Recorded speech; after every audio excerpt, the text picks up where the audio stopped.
we live in our communities, we defend our nations, and work in Africa.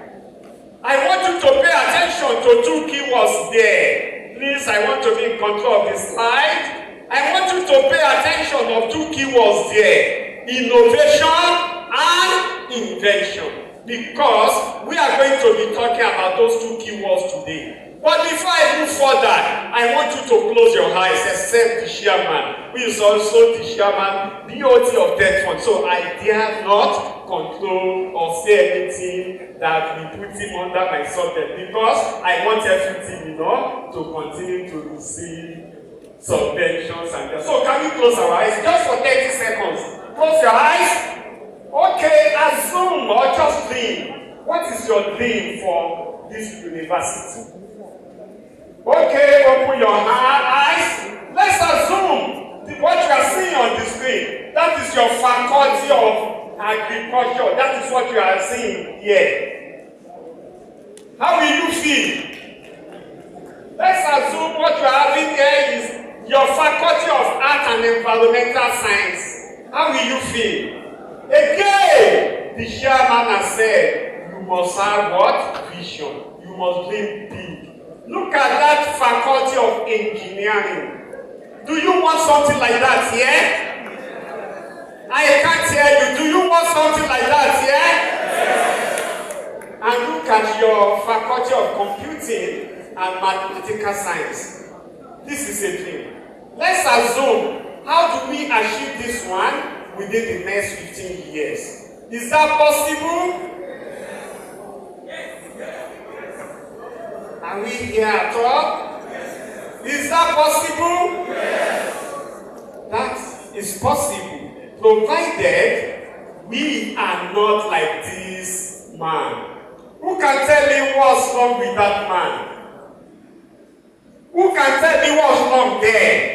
That man has enough what? Enough what? Resources. But how many ladders do you think this man will really need in order to look at that at the other side of the world? How many?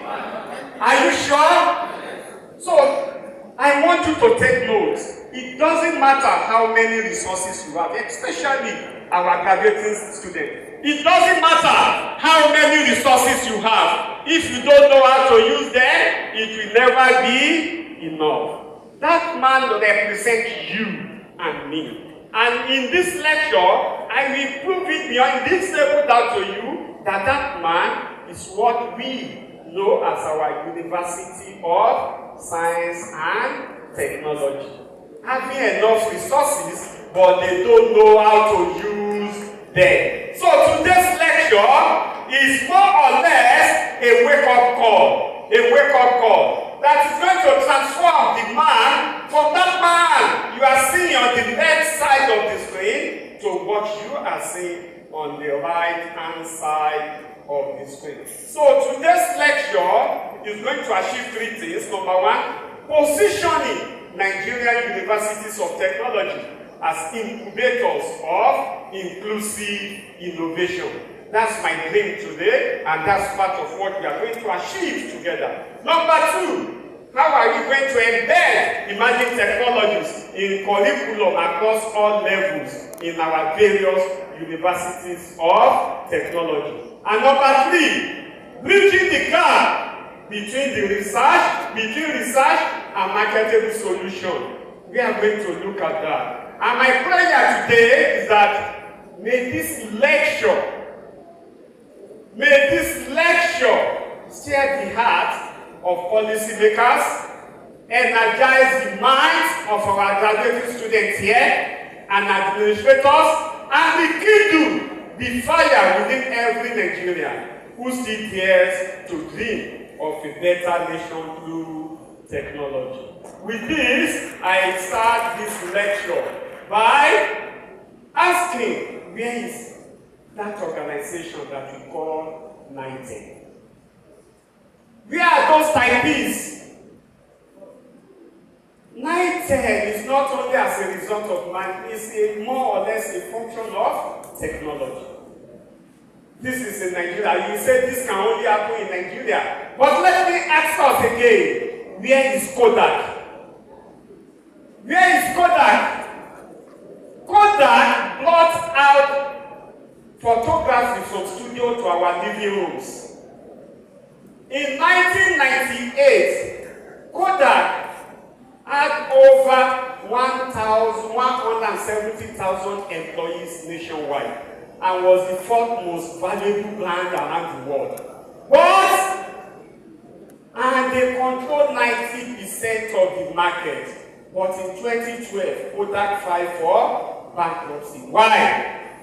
Any reason for that? Because of what? Technology. And that same thing is happening now. 45 years ago, Nigerians sat down like this and they projected that today is coming where technology will take the lead, and they established universities of technology 40, 50 years ago. Where are we? So, it's not what happened to Kodak will definitely happen. If you don't ask for what is that next big thing. And that thing will affect lot of professions. So today, we are going to be looking at that, and we are going to be asking ourselves, please, I'm controlling the slide from here, please. I'm controlling it from here. So, as I've said, this convocation lecture is a national wake-up call.